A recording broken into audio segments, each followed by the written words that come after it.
시청자 여러분, 추석 연휴 잘 보내셨습니까? 신통방통 윤태윤입니다.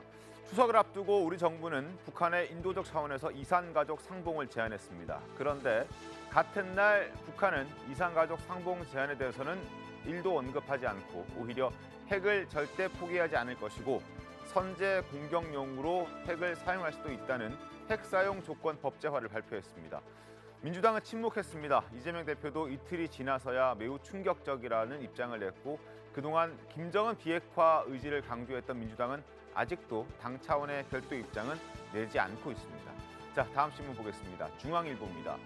윤석열 대통령이 18일부터 5박 7일 일정으로 영국과 미국, 캐나다 잇따라 순방 외교에 나섭니다. 먼저 엘리자베스 2세 여왕의 장례식에 참석하고 미국과 캐나다를 거치면서 세계 각국과 정상회담을 갖습니다. 이번 순방 외교는 윤석열 정부의 외교 실력을 보여줄 중요한 무대이자 또 우리 국익에도 중대한 고비가 될 것입니다. 한치의 실수도 없도록 치밀하게 준비해야 할 것입니다. 다음 신문 동아일보입니다.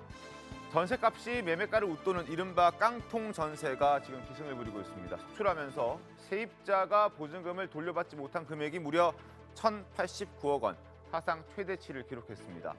자, 깡통 전세와 빌라 전세 사기가 증가한 탓인데요. 당분간 집값 하락세가 이어질 가능성이 높아서 깡통 전세 비상이 걸렸습니다. 마지막으로 조선일보 한 번 더 보겠습니다. 자, 국민의힘 정진석 비대위원장이 오늘 새 비상대책위원을 발표합니다. 일단 김상훈, 정점식, 김병민 등 거론되고 있는 그런 상황인데 잠시 후에 어떤 사람들이 또 임명이 될지 저희가 전망을 좀 해보도록 하겠습니다. 화요일 신통방통 광고 후에 시작하겠습니다. 잠시만 기다려주십시오. 네, 화요일 신통방통 시작하겠습니다. 국민의힘 상황으로 먼저 문을 열겠습니다. 국민의힘이 오늘 새 비상대책위원을 발표합니다. 이준석 대표가 제기한 새 비대위 추가 가처분 심리가 14일로 잡혀있긴 합니다만 내일로 잡혀있긴 합니다만 당의 안정을 우선에 두고 지도부 구성에 나서겠다는 게 정진석 비대위원장의 생각입니다. 목소리 들어보겠습니다. 당의 지도 체제를 계속 공백 상태로 놔둘 수 없기 때문에 서둘러서 비대위를 구성하는 것이 옳겠다. 명단을 보시게 되면 그래도 나름대로 지역 안배에도 신경을 쓰고 통합의 외양을 갖추기 위해서 노력한 흔적을 발견하실 수 있을 겁니다. 저에게 맡겨진 주어진 1차적인 책무를 당의 지도 체제를 빨리 안정화시키라는 것이니까요. 그렇게 해야만이 윤석열 정부를 일할 수 있도록 집권 여당으로서 돕는 것이고 튼실하게 뒷받침할 수 있는 길이다 이렇게 생각을 하고 있습니다. 자, 혼란스러운 국민의힘 상황이 새 비대위 구성으로 전환을 맞을 수 있을지 지금 관심이 집중되고 있는데 정진석 비대위원장은 일단 비대위원장직에 집중하기 위해서 지금 본인이 맡고 있는 국회 부의장직까지 내려놓겠다라는 뜻도 밝혔습니다. 이어서 확인하겠습니다. 국회 부의장직 관련해서는 어떻게 하십니까? 글쎄 비대위가 정상적으로 출범할 것으로 기대하고 있는데요. 제 스타일상 두 가지 일을 동시에 못합니다. 국회 부의장과 당 비대위원장 이걸 겸임하는 것은 제 스타일이 아닙니다. 자, 그렇다면 과연 어떤 사람들이 비대위원으로 임명이 될지 관심이 가는 대목인데요. 관련해서 신문 보겠습니다. 여러 사람들이 하마평에 오르고 물망에 오르락 내리락 했습니다. 일단 김상훈 삼선 의원입니다. 정점식 재선 의원이고 원외 김병민 지금 전 대변인까지 거론이 되고 있습니다. 그리고 유이동, 최재형, 윤희숙 이 전현직 의원들은 모두 고사를 했습니다. 윤희숙 의원 같은 경우에는 끝까지 좀 부탁을 하고 얘기를 했지만 결국 바깥에서 도움을 드리겠다라는 식으로 정중하게 고사를 했다는 소식이 전해졌습니다. 자, 앞서 말씀드린 대로 정진석 의원은 국회 부의장 사퇴 의사를 밝혔고 과연 이들 외에 지금 당연직으로 들어가게 될 정진석 비대위원장 그리고 이제 앞으로 또 뽑히게 될 원내대표 그리고 정책위 의장 이렇게 세 사람은 당연직이고 한 6명에서 7명 정도가 더 추가가 돼서 9명에서 10명 정도까지 구성이 될 것으로 알려져 있는데 먼저 고사를 한 사람들에 대해서 이유를 좀 분석해 보도록 하겠습니다. 장혜찬 평론가님, 최재형 의원, 유이동, 유경준, 윤희숙 전 의원 같은 분들은 이제 제안을 거절했는데 뭐 각자 이유는 좀 다르겠지만 어떤 이유 있습니까? 일단 대체적으로 윤희숙 전 의원 제외하고요. 방금 말씀하신 최재형 의원이나 유이동 의원, 유경준 네. 의원 등은 그래도 국민의힘 내부에서 이준석 전 대표와 가까운 편에 속하는 인사들입니다. 그렇습니다. 그러니까 정진석 비대위원장이 나름대로 이번 비대위에 탕평 그리고 이게 소위 말하는 친윤들로만 이루어진 비대위가 아니다라는 네. 것을 보여주기 위해서 그러한 어떤 이 정치적 성향을 가진 분들에게 먼저 제의를 과감하게 했던 것 같은데요. 네. 일단은 뭐 최재형 의원이나 유이동 의원 모두 비대위 출범 자체에 좀 부정적이었던 것 같아요. 그렇다 보니까 의총에서 뭐 직접적인 반대표를 행사하진 않았어도 본인들이 반대 의사를 내비쳤던 비판해왔던 비대위에 네. 합류하는 게 조금 명분상 맞지 않다고 거절한 것 같은데 이게 거절했다 하더라도 이 정진석 위원장 입장에서는 나는 충분히 탕평 비대위를 위해서 노력했다라는 또 하나의 명분 쌓기가 된 것 같습니다. 이분들이 받아들이면 받아들인 대로 비대위의 색채나 외연이 좀 넓어지는 것이고 설령 받아들여지지 않는다고 해도 이제 당내에서 이 비대위 구성을 가지고 왜 비대위가 이렇게 뭐 색깔이 조금 하나인 것 아니냐라던가 예를 들면 친윤 성향이 강한 사람들로 이루어진 거 아니냐라는 비판을 하기가 되게 어려워진 거죠. 네. 왜냐 정진석 의원이 먼저 다 제의할 만큼 제의했기 때문에. 그런데 거부하지 않았느냐라는 이야기를 할 수 있는 것이고 또 이 비대위가 아마 내년 1월이나 2월까지 이제 이 운행될 것으로 보여지는데 운영될 것으로 보여지는데 그 사이에 여러 가지 말들이 있겠죠. 또 비대위 잘한다 못한다. 뭐 비대위가 과연 리더십을 보여주고 있느냐 등등. 하지만 그런 말이 나올 때도 정진석 비대위원장 입장에서는 나는 충분히 다른 생각을 가진 우리 당내 의원들에게도 다 제의하지 않았느냐. 그때 수락해서 함께 만들어가지 않고 밖에서 이 평론가적 입장으로 제3자적 입장으로 비판하는 게 옳은 것이냐라는 또 하나의 어떤 이 방패가 세워질 수 있기 때문에 정치적으로 봤을 때는 이분들이 합류하지 않는 게 좀 아쉽긴 합니다만 네. 정진석 비대위원장 입장에서는 쓸 수 있는 나름의 묘수가 아니었나 하는 생각이 좀 듭니다. 그럼 유이동, 유경준, 최재형 의원 같은 경우는 이준석 전 대표와 가까웠고 그리고 비대위 출범 자체를 부정했기 때문에 이 참여를 거절했다라고 이해를 할 수 있을 것 같은데 윤희숙 전 의원 같은 경우는 어떤 케이스입니까? 그러니까 윤희숙 전 의원 같은 경우는 국민의힘에서 자타가 공인하는 경제 전문가잖아요. 그러니까 지금처럼 어떤 정치적 사태 때문에 만들어진 지도부의 몸을 담기보다는 본인의 전문성을 제대로 펼칠 수 있는 그러한 위치에서 역할을 다하겠다는 의지가 상당히 강한 것으로 알려지고 있습니다. 알겠습니다. 자, 어떤 인물들이 비대위원회에 포함될지 한번 기다려 보도록 하고 아마 오전 중으로 결과가 나올 수 있습니다. 저희가 방송 중에 속보가 전해지면 그리고 오전 10시에 정진석 비대위원장이 비대위원회 명단을 발표한다고 합니다. 저희가 10시가 되면 관련 내용을 빠르게 전해드리도록 하겠습니다. 자, 그리고 일단 9명에서 10명으로 구성된 비대위원들은 과거 주호영 전 비대위원장 시절의 비대위원들을 가는 전혀 다르다고 합니다. 일단 다 배제한다고 했거든요.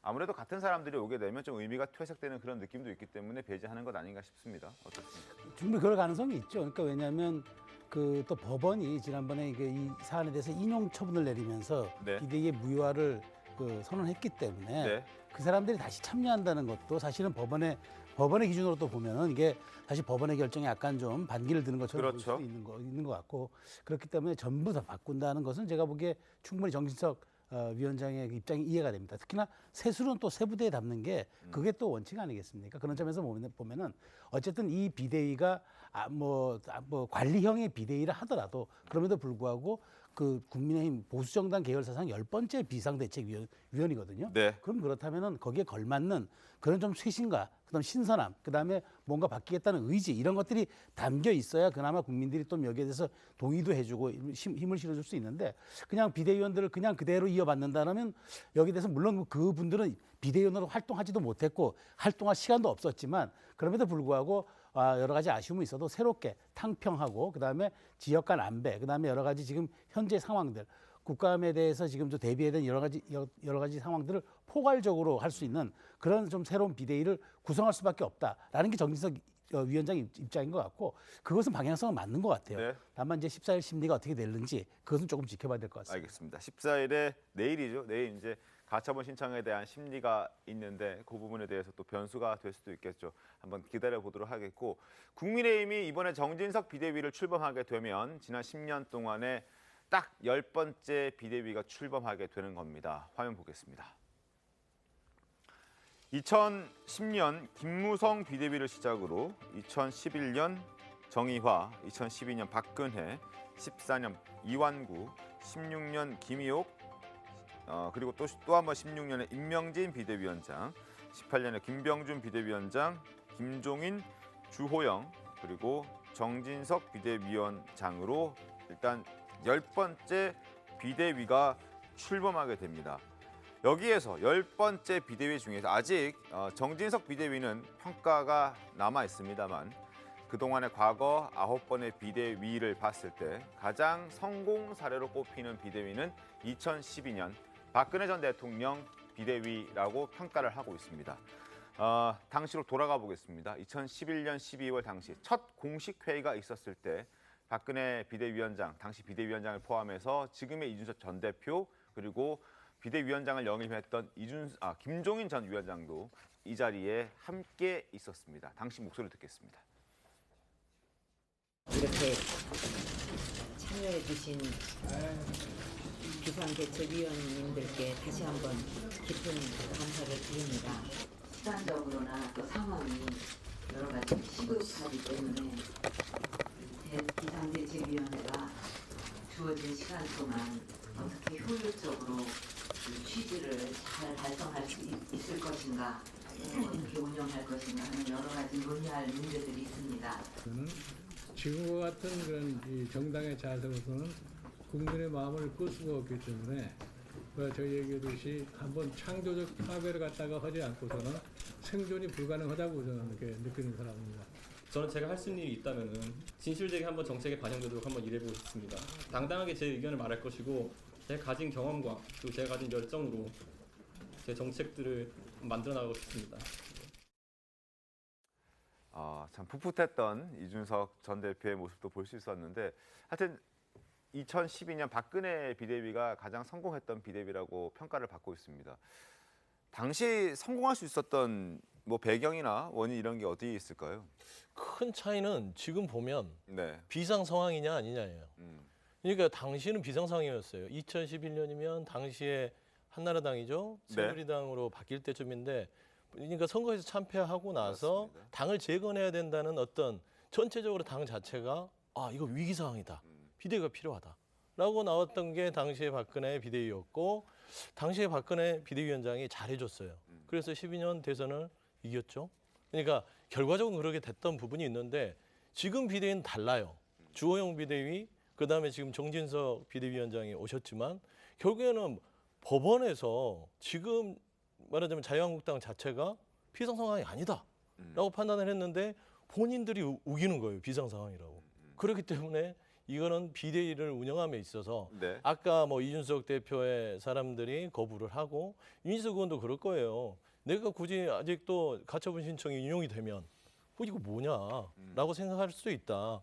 그래서 여러 가지 상황들이 봤을 때는 국민의힘이 결국에는 자신들이 비상 상황이라고 자가 발전한 부분들이 있기 때문에 절대로 뭐 제가 봐서는 비대위가 성공하기는 좀 희박하지 않을까. 그래서 절대 비교는 어렵다.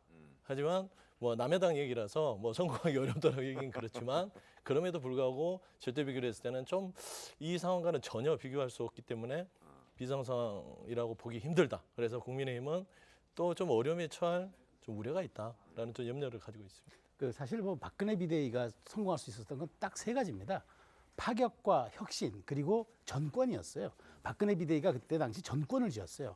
박근혜 대통령 그때 대표 그러니까 비대위원장이 당시 당에 상당한 지분도 갖고 있었고 차기 당대표로 유력하고 또 대권 주자로 유력했기 때문에 그런 전권이 있었고 또 하나는 그때 당명도 바꿨어요. 새누리당 한나라당에서 새누리당. 색깔도 바꿨어요. 당명 색깔도 금기시하던 빨간색으로 파란색을 바꿨고 그다음에 거의 모든 그때 이준석 대표도 지금 혁신위원도 영입했고 그런 세 가지가 맞물렸기 때문에 아주 정말 성공할 수 있는 배경인데 지금은 조금 상황이 다른다는 점은 저도 동의하지만 그런 의지는 갖고 가야 될 필요는 있다고 생각합니다. 알겠습니다. 자, 박근혜 비대위 혁신적인 성공을 이끌고 당의 저력을 좀 보여줬었는데 인적 쇄신과 총선 승리까지 업적과 기록을 남기면서 마무리됐던 그때 모습도 잠깐 보겠습니다. 국민 여러분께 여러 가지 실망을 드렸는데 이번에 정말 마지막 기회를 주셨다고 생각합니다. 새누리당이 절체절명의 위기에서 비대위를 만들고 어렵고 힘든 길을 걸어온 지 100일이 넘었습니다. 여기서 또다시 과거의 구태로 돌아간다면 역사의 죄인이 될 것이란 각오로 새롭게 다시 시작하겠습니다. 민생과 관련 없는 갈등과 분열, 정치 투쟁을 한다면 국민의 심판을 받을 것입니다. 자, 어쨌든 안정적인 당 상황을 만들기 위해서는 상황이 10년 전과는 다르다 하더라도 어찌됐든 정진석 비대위가 성공해야 하는 게 국민의힘의 어떤 숙제고 과제이고 역할이고 책무일 텐데 어떻게 하면 가능하겠습니까? 장혜찬 평론가님. 저는 박근혜 비대위의 성공 요인 중 하나로 강한 리더십을 꼽거든요. 네. 그 당시 박근혜 전 대통령이 여당 내에서 야당 역할까지 한다는 이야기 들을 정도로 엄청난 이 존재감을 과시했었죠. 그러다 보니까 이 비대위에서 하는 여러 가지 파격적인 행보들에 네. 불만을 가진 당내 구성원들도 꽤 있었을 겁니다. 그런데 그게 다 용인이 되고 일단 한번 믿어보자, 밀어주자 하는 분위기였어요. 그렇다면 지금 이제 출범하게 될 정진석 비대위 같은 경우도 뭐 일각에서는 이게 관리형 비대위다, 조기 전대까지 역할이 제한적이다, 또 대놓고 말해서 총선 공천권 행사하는 비대위도 아니지 않느냐라는 네. 평가가 나오지만 그럼에도 불구하고 국민들이 봤을 때 이 비대위가 정말 전권을 가지고 강한 리더십을 행사하면서 국민의힘이라는 정당을 좀 바꿀 수 있는 윤석열 정부의 국정 파트너 역할을 하게끔 여러 가지 변화를 시도할 수 있는 비대위라는 인식을 줘야 돼요. 그러니까 설령 관리형 비대위라 하더라도 네. 국민의힘 내부에서 관리 어쩌고 저쩌고 하면 안 되고 이 국회 부의장 자리까지 어떻게 보면 포기하면서 비대위원장 맡은 거 아니겠습니까? 가능한 많은 힘을 실어줘서 예상 밖의 변화들, 파격적인 어떤 행보들이 이 정진석 비대위에서 나올 수 있어야만 그런 강한 리더십이 일단 전제가 되어야만 전 이 비대위가 성공할 수 있다고 보기 때문에 정진석 비대위가 출범하고 여러 가지 또 도전에 직면하게 될 겁니다. 이 비대위가 내놓는 정책이나 변화들이 당장 국민의힘 구성원 마음에 안 들 수 있어도 네. 일단 한번 믿어주자. 한번 밀어주자라는 마음으로 어떤 변화를 시도하는지 좀 지켜보는 게 첫 번째 단계라고 생각합니다. 알겠습니다. 당 내에서 신뢰를 주자, 믿어주자. 그러나 또 하나 변수가 있죠. 바로 이준석 전 대표는 신뢰를 주지 않을 것이고 또 법정 싸움까지 가야 하는 그런 상황이 돼버린 상황에서 당장 내일 이 전 대표가 제기한 전국의 개최 금지 가처분 신문이 예정돼 있습니다. 새 비대위를 무산시키기 위한 추가 가처분도 예고한 상태여서 참 난하게 예상되는데 관련해서 신문 보겠습니다. 자, 여권에서는 이번 주가 분수령입니다. 오늘 말씀드린 대로 10시에 비대위원들을 발표하면서 비대위를 이제 출범시킬 것인데 당장 내일 가처분 신문이 있습니다. 비대위 효력 정지 여부를 묻는 가처분입니다. 자, 같은 판사가 심리를 하게 됩니다. 앞서 주호영 비대위원장의 효력을 정지해달라는 가처분을 인용했던 그 황정수 판사가 내일 다시 한번 신문을 하게 되고 이 자리에 이준석 전 대표가 다시 한번 직접 출석을 한다고 예고를 한 상태입니다. 정진석 비대위원장은 넘을 수 없는 강을 건너지 말라라고 얘기했지만 이미 강폭은 더 넓어지고 있는 그런 상황입니다. 정진석 비대위원장 목소리 듣겠습니다. 제가 이준석 대표에게 돌아올 수 없는 강을 건너지 말아라. 그런 얘기를 좀 했었고 지금 당원들의 총의는 이준석 대표에게 제발 좀 그만해라. 좀 자제해달라는 것이죠. 사적으로 접촉을 해보실 생각이나 이런 건 없습니까? 지금 국면은 그 단계를 넘어선 것 같습니다. 지금 그 한쪽에서는 당원 모집을 하고 있고 한쪽에서는 당의 힘을 뱉고 흔드는 양상은 대단히 율배반적인 것이거든요. 자, 14일 내일 가처분 심리. 장현주 변호사님, 많은 분들이 같은 판사가 심리하기 때문에 결과도 비슷할 것이다라고 얘기를 하고 있고 또 반대쪽도 많습니다. 아니다, 당원 당규를 바꿨기 때문에 법원의 판단이 달라질 수 있다, 기각이 나올 것이다라고 기대하는 분위기도 있는데 어떻게 보십니까?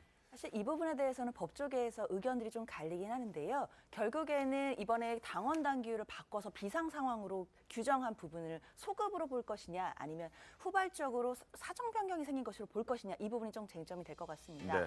앞선 가처분 결과에서는 분명히 실체적인 하자 그러니까 비상 상황이 아니라고 봤고요. 그렇기 때문에 정당 민주주의에 반해서 그 국민의힘의 그 전국위원회 의결 중에 그 주호영 비대위원장 결의한 부분이 무효라고 분명하게 판시를 했었거든요. 네. 그럼에도 불구하고 당원 당규를 고쳐서 지금 비상 상황을 다시 만든 상황이기 때문에 이 부분을 다시 소급으로 보게 된다면 분명히 이번에도 가처분이 인용될 가능성이 분명히 존재하는데요. 국민의힘에서는 당원 당규를 바꿔서 비상 상황이 된 것이니까 사정 변경이 있는 것이다라고 이제 주장을 할 것으로 보이긴 합니다.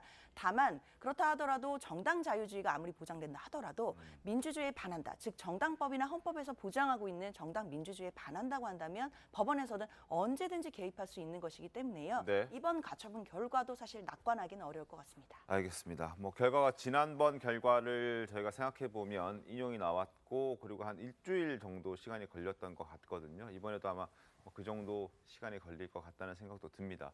그리고 저희가 앞서 그래픽에서도 보여드렸듯이 내일 법원의 심리 이후에 16일에는 또 이준석 전 대표에 대한 경찰 조사가 있습니다. 경찰 조사 결과에 따라서는 이 전 대표의 어떤 그 정치적인 입지도 상당히 많이 바뀔 것 같은데, 자 일단 관련해서 지난 7월에 유상범 의원과 최용드 의원이 나눈 이야기가 있습니다. 그 목소리 한번 들어보겠습니다.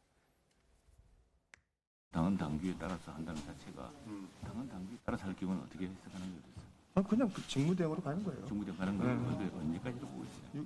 6개월 그대로. 그래요. 그 사이에 여러 가지 기소가 되면 진들 다시 해야죠. 수사 결과에서 성상납이 있었다 인정되면 어쩔 거야. 아닐 경우도 생각해야지. 아닐 경우도 생각하는데 지금까지 조사한 걸 흘러보면 이 다벌성이 있어. 이게 공소시 남아 있어요. 그건 중요한 게 아니라니까. 아니라고. 그걸 다 거짓말했잖아. 나 안 했다고. 그게 더 중요한 거지. 그다음에 또 있어요. 이거 비대위로 갈 수가 있어요. 좀 이따 최고위원들이 사퇴를 해버리면 또 비대위로 바뀌기도 하고. 그러니까 지금 당장 여기서 우리 이야기 해석을 잘못하면 안 된다는 거예요. 자, 16일 경찰 수사 결과에 따라서 윤석열 전 대표에게 혐의가 있다라고 경찰이 판단되면 그리고 윤리위가 다시 한번 열리게 될 수 있고 그리고 추가 징계가 있을 수도 있습니다. 당원권 정지 6개월을 받아놓은 상태이기 때문에 추가 징계를 하게 되면 이보다 더 중한 징계가 내려질 수밖에 없어서 최악의 경우 제명까지도 갈 수 있는 그런 상황이 옵니다. 어떻게 보십니까? 글쎄요. 그러니까 지금 이게 경찰 조사 결과가 어떤 상황이냐에 따라서 사실은 지금 비대위와는 또 다른 형태의 지금 사안이 진행될 수 있는데 사실 경찰 조사 결과에서 만일 기소 의견으로 송치한다거나 하게 될 경우에 이준석 대표는 사실상 그때부터는 형사적으로 모든 것을 책임을 져야 되는 그런 사안이 오기 때문에 지금까지는 정치적이고 민사적 부분이어서 가처분 그런 전국으로 갈 수가 있었지만 그때는 상황이 완전히 달라지는 거예요. 그리고 그것은 뭐 이준석 대표의 정치 생명까지도 그 굉장히 존립의 위협을 받을 수 있는 그런 상황이 되기 때문에 그래서 지금 16일 날 이제 출두를 해서 조사 받는다는 거죠. 그래서 이제 이것 또한 지금 초읽기에 들어간 그런 형국입니다. 그래서 어쩌면은 비대위 상황과는 별개로 경찰 수사 결과에 따라 가지고 이준석 대표의 또 다른 한 트랙이 형성될 수 있기 때문에 저 부분에 대해서는 사실 누구도 지금 예단하기는 어렵습니다만은 어찌됐건 저게 경찰이 기소 불기소를 어떤 경우를 내리든 또 경찰이 이 사건 설명에 대해서 어떻게 브리핑을 하든 이 모든 것들이 하나하나가 그러니까 초미의 관심을 불러일으킬 수밖에 없어가지고 이준석 대표 입장에서는 사실 비대위와는 별개로 저 문제가 오히려 본인의 발목을 더 잡을 수 있는 그런 굉장한 부비 트랩이 될 가능성이 매우 높다. 저는 그렇게 생각합니다. 알겠습니다. 저는 좀 반대 생각인 게 결국에 이준석 대표가 지금 싸우는 목적은 윤핵관이거든요. 그러니까 본인이 국민의힘에서 거치는 이미 지금 몸만 있을 뿐이지 마음은 떠났어요. 그렇기 때문에 이 경찰 기소가 있다 하더라도 국민의힘의 당헌 당규상 기소가 되면 뭐 이제 윤리위에서 제명이 되는 부분들이 있더라고요. 아마 그걸 각오하지 않았을까. 그래서 이준석의 싸움은 저 경찰의 결과와는 다르게 계속될 것이다라고 좀 보고 있습니다. 장한창 평론가 어떻게 보십니까? 근데 저는 뭐 때문에 싸우는지 왜 싸우는지도 이제 점점 희미해지고 있고 국민들이 아침부터 이준석 전 대표 뉴스를 보는 것 자체에 많은 피로감을 느끼고 있는 상태라고 생각하기 때문에 뭐 경찰 조사는 제가 예단할 수 없죠. 그걸 섣불리 입에 담는 것도 좀 부적절하고 다만 상황이 좋지는 않다. 그리고 가처분 관련해서 1차 인용 판결을 받았습니다만 그렇다고 해서 이준석 전 대표에 대한 국민적 여론이나 당내 여론이 가처분 판결 이전보다 더 좋아졌느냐? 오히려 그렇지 않다고 보거든요. 처음에는 이준석 전 대표에게 나름의 동정론 어린 시선을 보내던 국민들도 이제는 좀 너무한 거 아니냐. 이 이슈 좀 그만 보고 싶다. 그래서 여당이든 야당이든 민생 문제, 정기국회가 코앞으로 다가왔는데 민생 이슈 가지고 조금 건전하게 토론하는 걸 보고 싶다는 여론이 훨씬 더 늘어나고 있기 때문에 이 전 대표 입장에서는 억울할지 모르겠습니다만 이제 이 전 대표 이슈가 뉴스에 오르는 것 자체가 국민들에게 피로감을 주는 상황이 됐다는 것. 그게 이 전 대표의 정치적 입지를 상당히 좁게 만들고 있어서요. 계속해서 윤핵관 타령 이거 한 2달 들었거든요. 그러니까 아무리 좋은 이야기도 2달 들으면 질리지 않습니까? 만약 뭔가 새로운 대안을 제시하고 싶다면 이 정당을 어떻게 바꿀 것인지에 대한 구체적인 어떤 해법이나 대안 또는 거기에 필수적인 게 정치인이라면 누구나 남을 비판하기에 앞서서 자기 반성이 나와야 됩니다. 특히나 당대표를 역임한 지도자급 정치인이라면 의례적으로라도 자기 반성을 좀 덧붙이고 남 이야기를 하게 되는데 그런 게 전혀 없어요. 그러니까 뭔가 새로운 어떤 메시지의 결이 필요하다. 그게 반성이 되었건 민생과 관련된 대안이 되었건 언제까지 윤핵관 나빠요, 나 억울해요만으로 국민들에게 호소할 수는 없을 것이다라는 말씀을 좀 드리겠습니다. 자, 그런 얘기를 이준석 대표는 듣고 있지 않는 것 같습니다. 이번 추석 연휴 기간에도 윤핵관 나빠요라는 메시지만 계속 SNS에 올렸거든요. 여론조사도 하나 올렸는데 한번 보도록 하겠습니다. 자, 일단 여권의 지지율이 지금 계속 좋지 않습니다. 뭐 30%를 왔다 갔다 하고 있는 이런 상황인데 거기에 대한 책임이 누구한테 있느냐? 물론 국민의힘에 있는 대다수의 사람들은 이준석 전 대표에게 책임이 있다라고 생각하지만 이준석 전 대표는 그런 여론조사를 올린 것이 아니라 이러한 여론조사를 올렸습니다. 윤석열 대통령에게 가장 큰 책임, 그리고 윤핵관들이 그다음 책임, 그리고 나도 책임이 있는데 나는 3번째다. 그리고 김건희 여사도 책임이 있고 내각과 대통령실 참모들도 책임이 있다. 결국 다 합쳐 100%로 봤을 때 자기는 한 10분의 1 정도밖에 책임이 없다라는 것을 강조하기 위해서 저런 얘기들을 하고 있는 그런 상황입니다. 자, 뭐 이런 상황이기 때문에 국민의힘과 이준석 전 대표 간의 갈등이 쉽게 사그라들진 않을 것 같은데 일단 오늘 비대위 출범할 예정이고요. 비대위 인선도 있습니다. 그리고 내일 가처분 심리 있고 16일에 또 경찰 조사 결과가 나오는데 이 종합적인 것들 한번 지켜보도록 하겠습니다. 제가 하나만 짧게 말씀드리면 방금 소개된 여론조사는 전체 국민 대상으로 한 거고요. 네. 국민의힘 지지층 대상으로 하면 이준석 전 대표 책임이 크다는 게 30% 이상으로 압도적 1위거든요. 네. 그 그래픽도 같이 첨부되면 좋지 않을까 하는 말씀에 이야기를 드립니다. 그러나 이준석 대표는 그건 첨부하지는 않았습니다. 아니 그런데 결국엔 짧게 저도 얘기하면 이 모든 문제는 윤석열 대통령 책임 맞아요. 국민들이 그렇게 생각하는 게 맞고 공당이면 국민을 먼저 생각하는 거지 국민의힘 당원들이 이렇게 생각한다고 해서 이준석 대표 책임이다 이렇게 하는 것들은 공당인으로서는 책임 있는 발언을 보세요. 민주당이 이렇게 열심히 이준석 전 대표 편을 들어주고 있잖아요. 그냥 국민의 시각에서 이게 드러내는 어떤 상징적 의미가 있다고 생각합니다. 알겠습니다. 자, 국민의힘 소식을 저희가 좀 준비를 했고 그리고 잠시 뒤에 제가 예고해드린 대로 10시가 되면은 정진석 비대위원장이 한 비대위원들을 발표하게 됩니다. 그때 저희가 국회로 연결해서 바로 실시간으로 어떤 인물들이 임명이 되는지 보여드리도록 하겠습니다. 그리고 그 전에 지금부터는 한동훈 법무부 장관 얘기로 좀 넘어가겠습니다.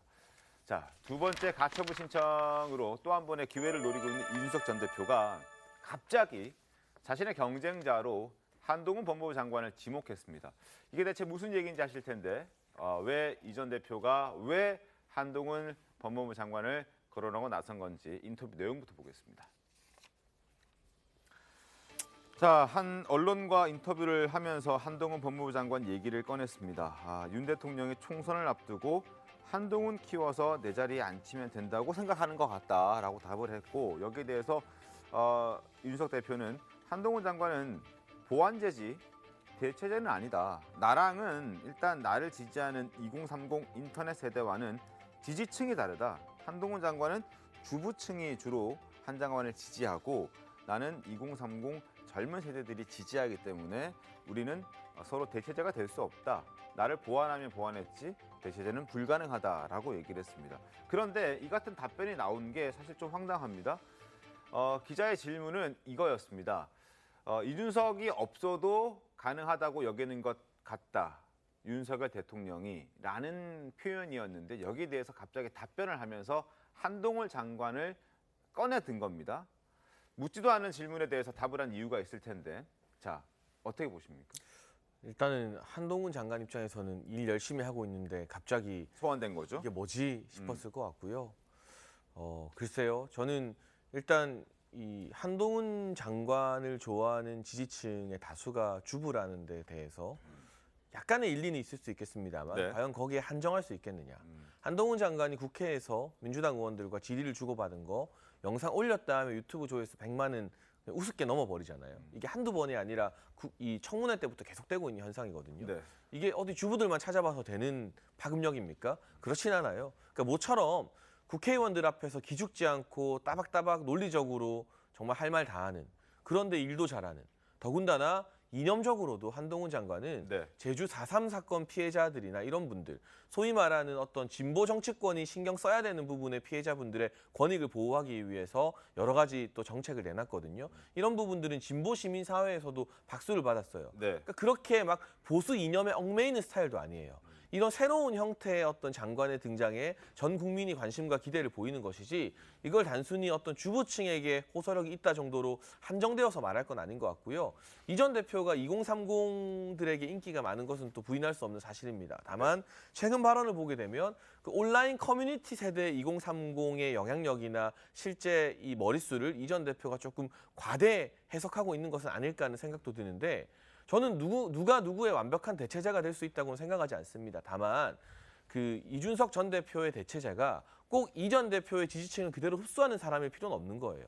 새로운 모습이나 유능한 모습으로 전 국민적 지지를 고르게 받을 수 있는 사람이라면 그게 한동훈 장관일 수도 있고 아니면 또 다른 누군가일 수도 있고 차기 국민의힘 당대표나 새로운 주자일 수도 있는 것인데, 반드시 이 전 대표가 받았던 그 열성적인 온라인 커뮤니티 2030의 지지를 그대로 흡수할 수 있는 사람만 대체제가 될 수 있다는 전제에는 동의를 좀 하기가 힘들고요. 네. 그 부분은 그와 같은 인물이 없더라도 국민의힘에서 또 윤석열 정부에서 여러 가지 정책이나 대선 때 환호를 받았던 공약 등을 강하게 이행하면서 또 극복할 수도 있는 부분이기 때문에, 누가 등장하면 누구를 뭐 완벽히 대체한다 아니다 이런 논의 자체가 정치적으로 지금 꼭 필요한 논의인지는 잘 모르겠습니다.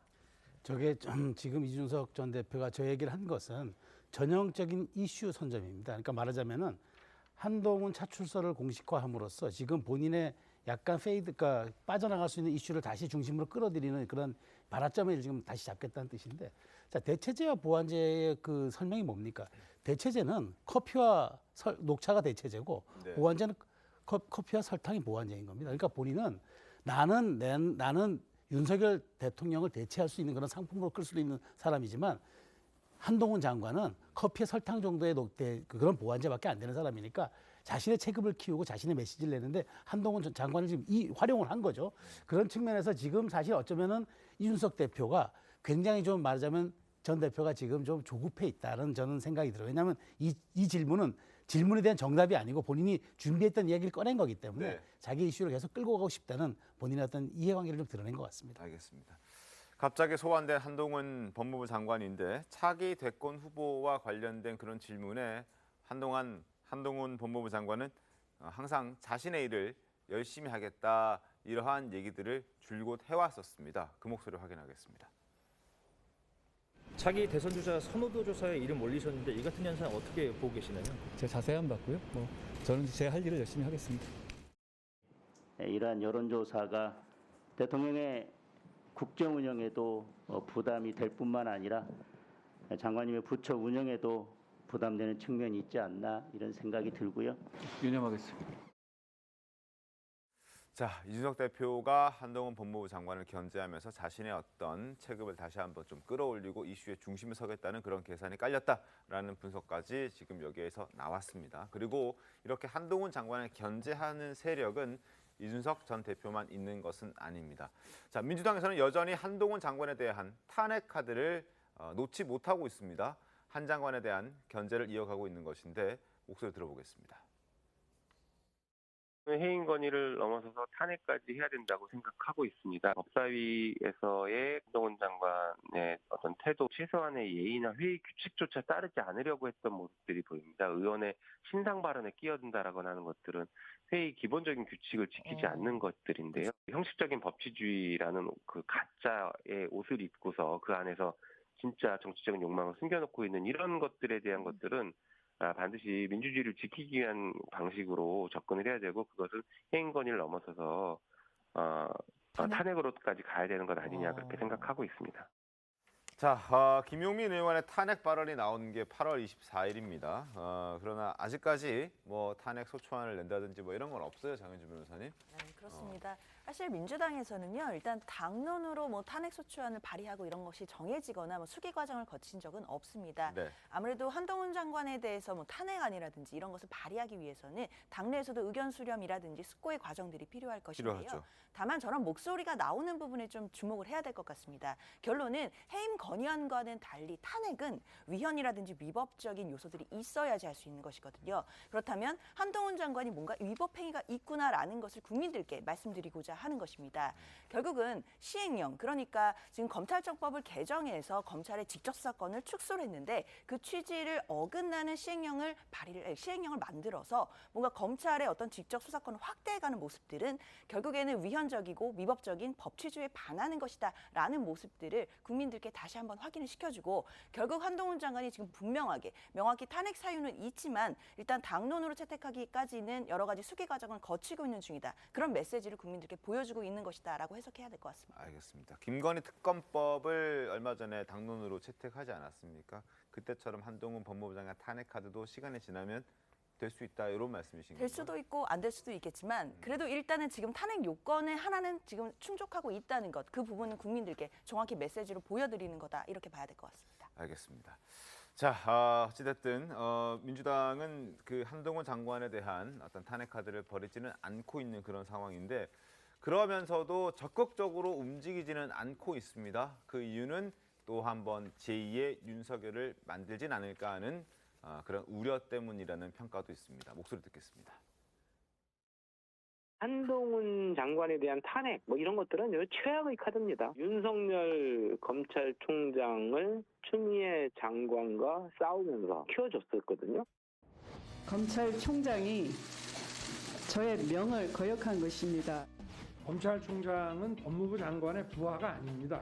세상 지휘랍시고 해가 지고 일을 더 꼬이게 만들었어요. 알란드는 검찰총장 두고 일을 해본 적도 없고. 중상모략이라는 단어는 제가 쓸 수 있는 가장 점잖은 단어라고 저는 생각합니다.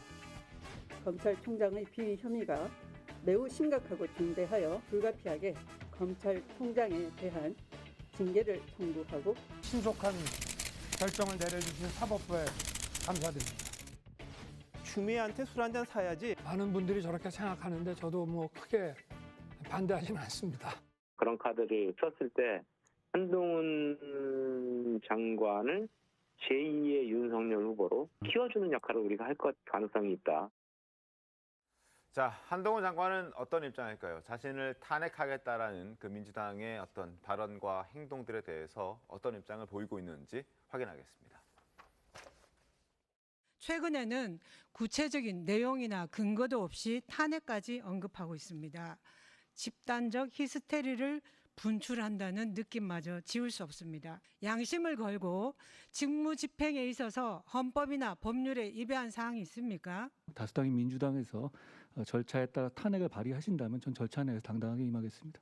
그런데 민주당은 왜 이렇게 유독 한 장관에 대해서만 탄핵을 주장하는 등 공세를 강하게 편다고 생각하십니까? 그동안에 이제 인혁당의 빚고문 면제나 제주 4.3 집권 재심 등 민주당 의원님께서도 서로 공감하실 만한 업무도 많이 있었습니다. 그런데 유독 국민을 범죄로부터 보호하기 위한 것과 관련된 범죄 업무 수행에 대해서는 이견이 있으신 것 같습니다. 저는 할 일 하는 것이라고 생각하고 있고요. 평가는 국민께서 하실 거라고 생각합니다. 자, 탄핵이 뭐 쉽진 않습니다. 그래서 민주당이 또 하나 꺼내드는 게 뭐냐면 지금 과천청사에 있는 법무부를 세종시로 이전하자. 이게 일종의 유배법이라는 건데요. 요 얘기도 지금 계속 하고 있지 않습니까? 민주당에서. 유배법이라고 보기엔 그렇고요. 근데 이제 앞서 얘기했지만 한동훈 장관 자체의 탄핵 부분은요. 네. 그러니까 이 법을 직무범위를 벗어난 법을 위배했을 때는 할 수도 있다. 이건 정치권에서 얘기할 수 있는 겁니다. 지금 상황이. 네. 그리고 법치주의라는 게 민주당에서 얘기하는 거는요. 대한민국이 가져온 역사성의 법치주의지 한동훈 장관의 법치주의가 돼서는 안 된다라는 것이에요. 그렇기 때문에 한동훈 장관이 마음대로 법치주의를 재단했을 때는 탄핵할 수도 있다라는 것이기 때문에 국민의힘에서 너무 과도하게 할 필요도 없고 근데 한동훈 장관 자체는 윤석열 대통령과 좀 다른 것 같아요. 결이. 때리면 커지는 분이 아니고 윤석열 대통령은 살아있는 권력과 싸우면서 커졌던 분이고 한동훈 장관은 은혜를 알아요. 그렇잖아요. 윤석열 대통령한테 성운을 입어서 법무장관 됐잖아요. 그런데 살아있는 권력과 싸우지는 않아요. 야당과 싸우잖아요. 그렇기 때문에 야당에 핍박받는 장관이 큰다라고 했을 때는 저는 그건 아닌 것 같고 그리고 솔직히 한동훈 장관을 보면 2년 뒤에 총선에 나갈 것 같아요. 그렇기 때문에 탄핵을 당하면 당할수록 본인은 다음 총선에서 또 유리한 선점을 할 수 있다. 정치적으로 그런 고려도 있을 것이라고 보기 때문에 너무 과도하게 볼 필요는 없고 그다음에 세종으로 법무부로 옮긴다. 이거는 이제 행정도시 그러니까 그 행정 수도를 이전할 때 어떤 부처를 옮기는 일환 중에 하나가 법무부가 있어요. 굳이 법무부가 여기 있을 필요가 없다. 그래서 세종으로 옮기는 게 어떻겠냐라는 것들이 오랫동안 논의가 됐던 부분이지 이게 한동훈 장관이 워낙 유명해지다 보니까 법무부로 옮기다 보니까 한동훈 장관을 견제하려고 한다. 그건 아니다. 그거는 좀 오해의 말이다라고 좀 설명을 드리고 싶습니다. 알겠습니다. 자 그리고 하나 더 짚어보겠습니다. 조국 전 장관의 부인 정경심 전 교수가 또다시 형 집행 정지를 신청했다는 소식이 전해졌습니다. 화면 보시죠. 자 수차례 형 집행 정지를 신청했지만 이렇게 번번이 불어댔던 그런 내용들이 있었는데 지난달 18일에 검찰이 심의 결과 형 집행 정지를 불허하겠다라고 얘기를 했습니다. 그러나 3주 만에 또다시 형 집행 정지를 해달라라고 얘기를 했습니다. 수술 의사를 수차례 확인했지만 명확하지 않다라는 게 지금 검찰의 불허의 이유인데 정경심 씨 측의 수술 의사를 수차례 확인했지만 그게 명확하지 않았다. 그리고 복수의 의료 자문진들이 내린 결론이기 때문에 아마 이것 또한 번복돼서 이번에는 뭐 허가를 해줄 가능성이 그렇게 높아 보이지는 않습니다. 장윤주 변호사님, 그럼에도 불구하고 거듭 이렇게 자꾸 신청하는 데는 당연히 뭐 이유가 있겠죠. 진짜로 지금 정경심 전 교수의 건강 상태가 매우 안 좋다는 얘기들이 전해져 오고 있습니다. 특히 구치소 내에서 수감 생활도 어려울 정도로 여러 번 실신을 했다라는 얘기들도 있고. 그러면 이번에는 뭐 구체적인 수술 어떤 과정이나 이런 부분들을 명기를 했습니까? 일단 지금 어떤 서류를 제출했는지 정확히 확인하지는 못해서 알 수는 없지만 일단 언론 보도들에 의하면 수술 일정을 구체적으로 잡거나 하진 않은 것으로 보이긴 합니다. 그렇기 때문에 지난번과 사정이 다르지 않다면 이번에도 결과가 좋지 않지 않겠느냐라는 좀 부정적인 의견들도 많이 있는데요. 사실은 그 절차라는 것이 또 이루어져야 봐야 되는 거고 심의위원회가 열려봐야 아는 거기 때문에 지금 결과를 예단하기는 좀 어렵겠지만 문제는 분명히 지금 건강상으로 굉장히 안 좋고 재판도 실제로 제대로 참석을 못할 정도로 자꾸 졸도를 하고 이런다는 보도들이 나오고 있거든요. 그래서 지금 여의치 않아서 3주 만에 또다시 신청한 것으로 보이고 다만 이제 민주당에서 얘기하는 것은 예전에 2019년 9월에 박근혜 전 대통령이 형 집행정지 신청을 했다가 불허된 적이 있었어요.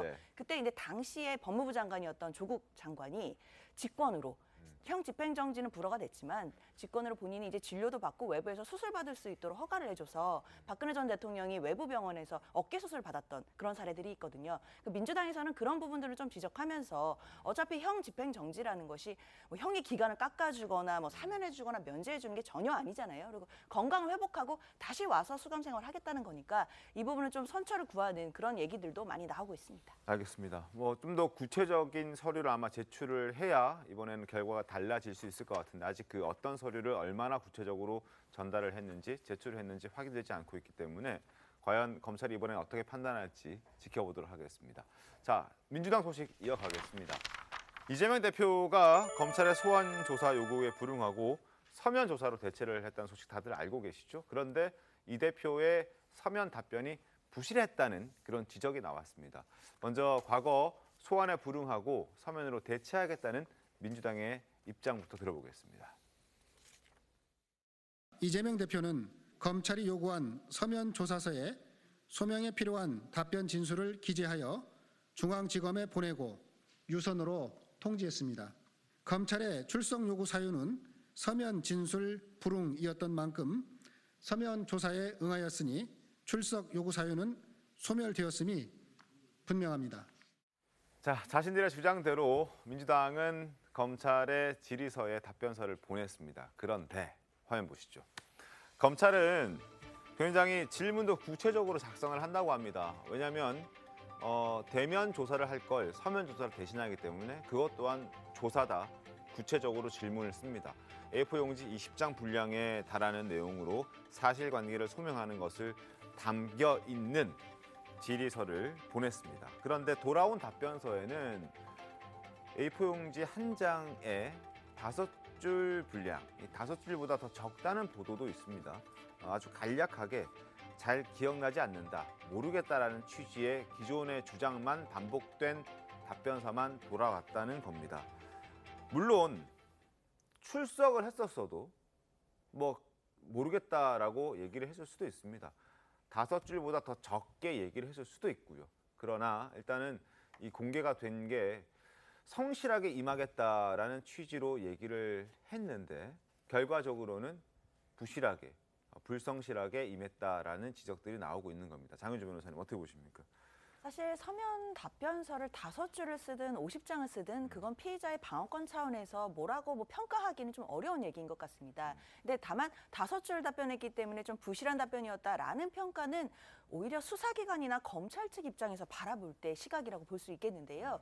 사실 저도 이제 변호사다 보니까 이제 형사재판이나 형사 상담들을 많이 하다 보면 이제 피의자들이 대부분 경찰서에 이제 출석해서 소환을 받게 됐을 때 본인이 진술을 거부할 권리도 있고요. 그렇죠. 변호인이 조력해서 변호인이 함께 참석해서 진술할 수 있는 권한도 있습니다. 그러면 진술 거부권 행사했다고 해서 그 피의자를 욕할 수 없는 것처럼 서면 답변서에 5줄을 쓰든 더 많은 내용을 쓰든 그것은 피의자의 방어권상 알아서 할 일이고요. 다만 이재명 대표로서는 이 검찰의 서면 답변서는 5줄로 보내되 앞으로 있을 형사 재판 과정에서 법리적으로 치열한 공방을 하겠다 이런 판단을 했다고 볼 수도 있을 것 같습니다. 알겠습니다. 묵비권도 있고 거부권도 있고 하기 때문에 충분히 그럴 수는 있는데 그러나 한편으로 또 생각을 해보면 장혜찬 평론가님 할 말이 없기 때문에 확실하게 아니다라고 얘기할 수 있는 그런 근거나 증거가 없기 때문에 구체적으로 설명을 못하는 것 아닌가 하는 지적도 있습니다. 그러니까 우리가 법이 누구에게든 평등해야 된다라는 이야기 하잖아요. 그러면 사법기관을 대하는 태도, 또 수사기관에서 내키지 않더라도 수사를 받는 태도 또한 거물급 정치인이건 신인 정치인이건 일반 국민이건 똑같아야 되는데 과연 평범한 국민이 검찰의 소환 조사 요구, 그러니까 서면 답변 요구를 계속 거부하다가 2건을 냈다고 했는데 알고 보니 그 2건도 중앙지검이 요구한 서면 조사건이 아니라 하나는 경기 남부경찰청, 또 하나는 수원지검 거였는데 그걸 2건으로 물타기를 하고 결국 소환 통보에 응하지 않고 답변을 서면으로 내긴 내는데 A4 20쪽이 날라왔는데 5줄 써서 낼 수 있을까? 일반 국민은 이렇게 못해요. 이거는 야당 대표기 때문에 어디 한번 나 소사해봐라라고 지금 으름장을 놓는 태도로밖에 보이지 않거든요. 근데 이게 법적으로는 문제가 없죠. 5줄을 쓰든 1줄을 쓰든 이건 이재명 대표의 법적 권리고 변호인들과 판단한 것일 겁니다. 다만 우리가 정치인들에게 법적인 잣대만 적용하는 건 아니잖아요. 그보다 더 높은 도덕적인 잣대나 여러 가지 양심의 잣대, 국민 눈높이의 잣대를 통해서 정치인을 바라보게 되는데 이게 불성실하게 조사받는다라는 느낌을 지우긴 힘들거든요. 그럼 이게 법적으로는 문제가 없지만 이재명 대표가 과연 수사기관의 요구에 대해서 성실하게 다른 국민들과 마찬가지로 성심성의껏 대하고 있는가? 전혀 그렇지 않다라는 느낌을 주는 게 정치적으로는 이재명 대표를 비판할 수 있는 충분한 여지가 된다고 생각합니다. 알겠습니다. 잠깐 말씀드리면 그러니까 이제 아까도 얘기했지만 자기 방어권이에요. 그리고 이재명 대표는 이런 판단을 했을 수 있습니다. 검찰이 어차피 기소할 거, 어차피 기소할 부분은 재판에서 나가겠다. 결국엔 그러지 않습니까? 그러면 진술거부권이라는 차원에서 짧게 할 수도 있는 거예요. 근데 그게 큰 문제일까요? 이걸 가지고 막 뭔가 이재명 대표가 특권 누린다는 식으로 얘기하는 건 아니죠. 그럼 저도 한마디 할게요. 그러면 김건희 여사는 100일 동안 묵히고 있다가 허위 경력, 서면 조사를 얼만큼 성실하게 썼길래 그 허위 경력이 명백하게 자백을 했음에도 불구하고 불성실할까요? 그러니까 서면의 길이나 답변 이런 것보다는 서면이 짧다고 기소합니까? 그렇게 판단해서는 안 된다, 상식적으로. 그래서 이 부분은 더 이상 논박할 여지는 없고 이 부분은 재판에서 결과가 가려지면 된다. 않을까라고 좀 말씀드리고 싶습니다. 알겠습니다. 뭐 재판 가서 불리하게 작용하거나 그러진 않습니까? 이런. 딱히 그럴 건 없을 것 같습니다. 어차피 형사재판 내에서도 많은 법리들이 오고 갈 것이고 그리고 이번 사건 같은 경우에는 네. 사실관계에 대해서 다툴 건 별로 없을 것 같아요. 이미 인터뷰라든지 국정감사에서 나온 얘기들은 명확한 거고 이것을 어떻게 해석하느냐 법리 공방이기 때문에 재판 과정에서 치열하게 붙을 것으로 보입니다. 알겠습니다. 자, 그리고 지금 이재명 대표가 기소가 되어 있는 이 허위사실 공표와 관련된 것 외에도 여러 가지 혐의들이 있기 때문에 정치권에서는 이재명 대표가 추가 기소될 수도 있다라고 가능성을 좀 높게 보고 있습니다. 관련해서 이재명 대표가 어떻게 얘기했을지 들어보겠습니다. 당대표는 민생에 집중하고 사법 리스크는 당청원 대응이라는 게 혹시 대표님 지시일까요? 아니면 어떻게 보세요? 검찰의 기소와 관련해서는 어떻게 대응하실지 말씀을 나누셨나요? 대표님 혹시 추가 기소 가능성에 대해서는 조금 어떻게 보고 계신가요? 내가 뭘 잘못한 게 또 있답니까? 자, 지금 민주당은 이재명 대표가 받고 있는 이 검찰 수사가 무리한 표적 수사다라고 정의를 하고 있는데 국민들의 생각은 어떨까요? 여론조사 결과 보겠습니다. 이재명 검찰 수사에 대한 생각은? 이라고 물어봤습니다. 52.3%가 법적 절차에 따른 것으로 표적 수사는 아니라고 본다라고 답을 했고 42.4%는 야당 대표에 대한 표적 수사로 문제가 있다고 본다 얘기를 했습니다. 표적 수사가 되려면 최수영 교수님, 이번 정권에서 아무 일 없던 이재명 대표에게 수사가 이루어져서 이재명 대표가 봉변에 처하고 새로 윤 정부가 들어서서 수사가 막 이렇게 속도를 내고 막 이렇게 돼야 되는 거라고 생각이 되는데 사실 이건 이미 그 전부터 문재인 정부 시절부터 수사가 진행됐다는 것 아닙니까? 그렇죠. 그러니까 이게 윤 정부에서 이재명 대표를 향해서 표적 수사라고 하기에는 조금 어폐가 있는 건 아닌가 싶기도 합니다. 그러니까 이건 정치 탄압이 될 수도 없고 표적 수사가 될 수도 없고 이것은 그 야당 탄압이 될 수도 없는 그런 게 이제 이 주장이 성립되지 않는 겁니다. 그러니까 기본적으로 이 모든 사안들은 문재인 정부 때 이루어져 왔던 것들이고 그다음에 네. 그 지금 하는 것은 지금 윤석열 정부 들어 검찰과 저기 한동훈의 법무부가 뭐 한 게 있습니까? 이건 전혀 없는 사실인데 사실 그러면서도 저는 이재명 대표 이걸 기억하고 있는 것 같아요. 그러니까 당시 이제 경기지사 선거 때 이제 허위사실 유포로 재판에 넘겨졌는데 네. 당시 이제 또 재판 대법원에서 이제 일부 이제 무죄 취지로 와가지고 이제 살아남았잖아요. 저는 그 생각을 하고 있는 것 같은데 그것과는 사안이 다릅니다. 그러니까 그때는 TV 토론에서 엉겹결에 나온 얘기고 이번은 국감 때 나온 이야기가 이미 그거는 그 국감 때 나온 거는 위증죄까지도 받을 수 있는 그런 것들이거든요. 국감은 대부분 발표하기 전에 국감하기 전에 리허설까지 가는 고도의 다 정치 행위들입니다. 그런데 거기서 나온 이야기가 결국 문제가 된 건데 이것을 사실 뭐 야당 탄압이다 혹은 나에 대한 표적 수사다 이런 프레임으로 가기에는 너무 설득력이 떨어지고 그러기 위해서 총선 출마가 이번 보궐선거 출마하고 당대표 갑옷을 입지 않았느냐 이런 국민들 논란이 많기 때문에 저 여론조사도 그런 민심을 반영해서 설득력이 떨어진다 해서 52%가 나온 것 같아요. 알겠습니다. 자, 그리고 추석 연휴 직전에 기소된 이재명 대표인데요. 추석 기간 동안에는 고향 안동을 찾았습니다. 민생 행보에 집중하면서 일종의 국면 전환에 나섰습니다. 영상 보겠습니다. 여러분도 추석 잘 보내고 계시죠? 그래도 미운이 고운이 해도 또 가족이 제일 좋죠. 사람이 원래 가까이 있는 걸 귀하게 여기지 못해서 갈등이 생기긴 하는데 좀 떨어져 있어 보면 참 귀하다는 생각을 다시 하게 됩니다.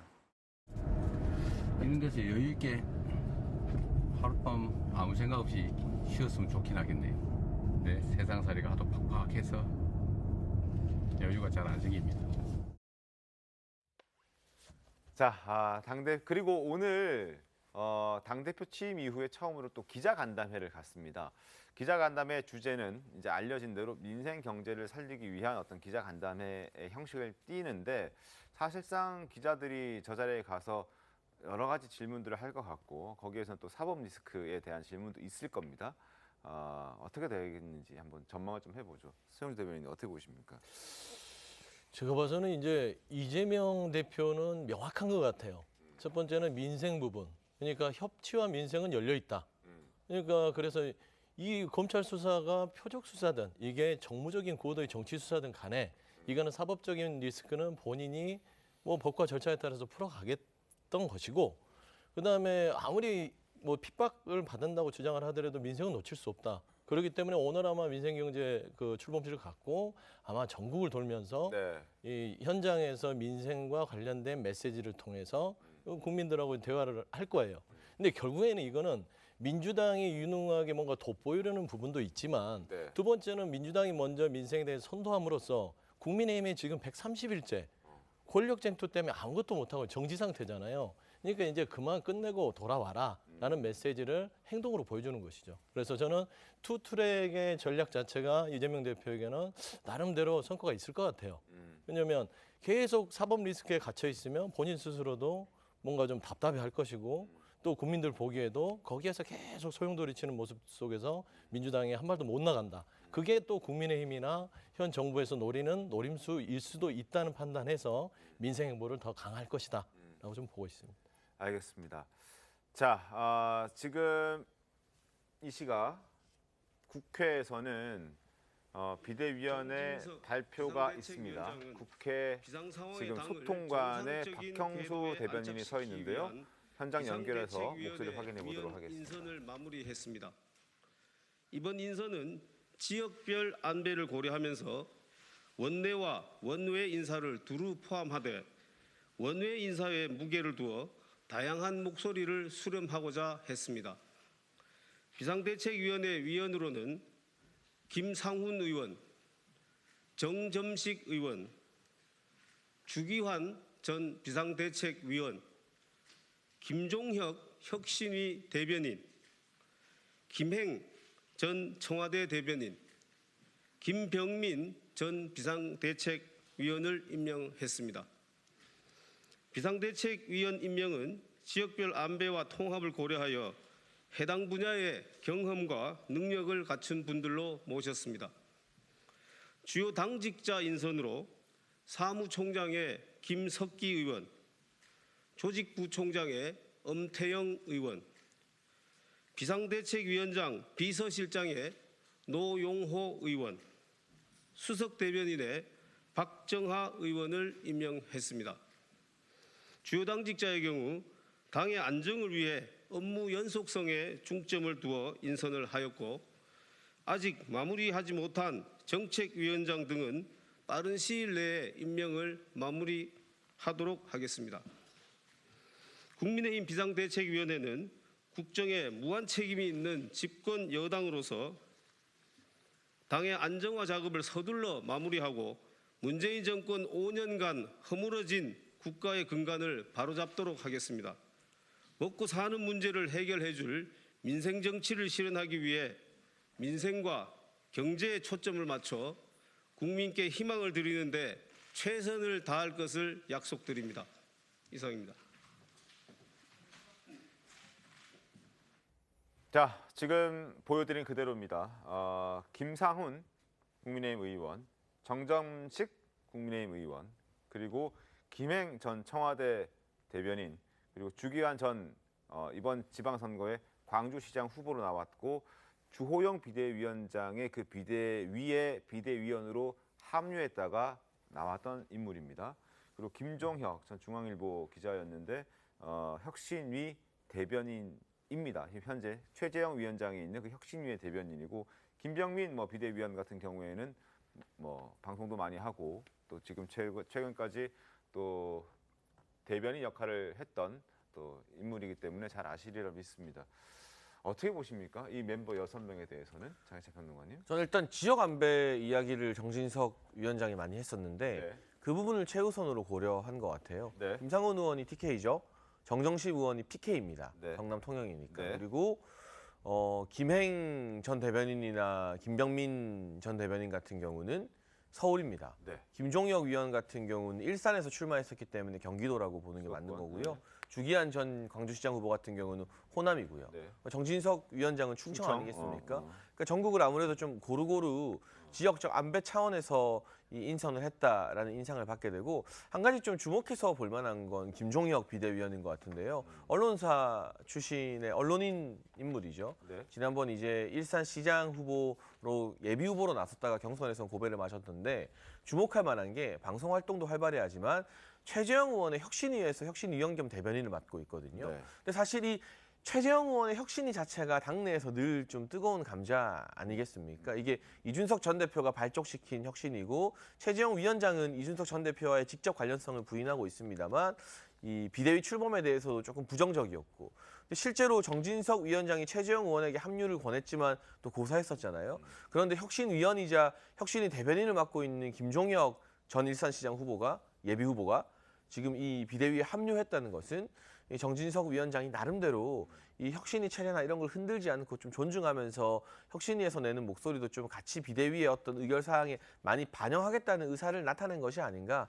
지역 안배와 함께 뭐 유이동 의원이나 최재형 의원은 고사했다 하더라도 나름의 탕평 인사를 하고 싶었던 그 의지가 김종혁 위원의 선임에 있는 것은 아닌가 하는 해석이 가능할 것 같습니다. 나름대로 잘 꾸려졌다라고 장현찬 이사장께서는 생각하시죠? 지금 상태에서 사실 이 비대위 역시 법원의 가처분 판결을 기다려야 되는 입장인 거잖아요. 네. 그리고 1차 인용이 났었기 때문에 이제는 당내에서도 무조건 기각이다 이렇게 보는 사람들이 없어요. 반반이다라고 생각하고 있거든요.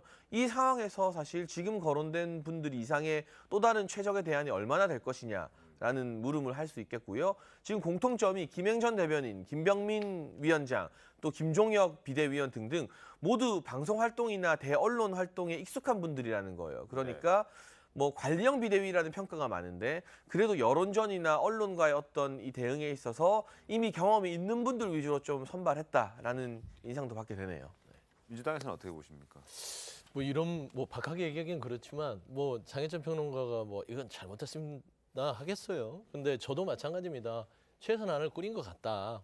하지만 궁극적으로 비대위 자체가 돌고 돌아서 도로 윤회관이기 때문에 이런 부분에서는 비대위의 어떤 평가를 하기에는 큰 의미가 없다. 왜냐하면 또 가처분을 앞두고 있다. 여러 가지 의미에서 이 구성원들을 참 노력하셨는데 이 노력이 물거품이 되지 않았으면 좋겠다 하는 말로 좀 가늠하고 싶습니다. 알겠습니다. 내일 있을 가처분 심리 결과에 따라서 이들이 비대위원으로 계속 활동을 할 수 있을지 아니면 다시 또 내려와야 될지 결정이 됩니다. 기다려보겠습니다. 잠시 뒤에 돌아오겠습니다. 오늘 준비한 신통방통 여기까지입니다. 내일 더 신통하게 돌아오겠습니다. 고맙습니다.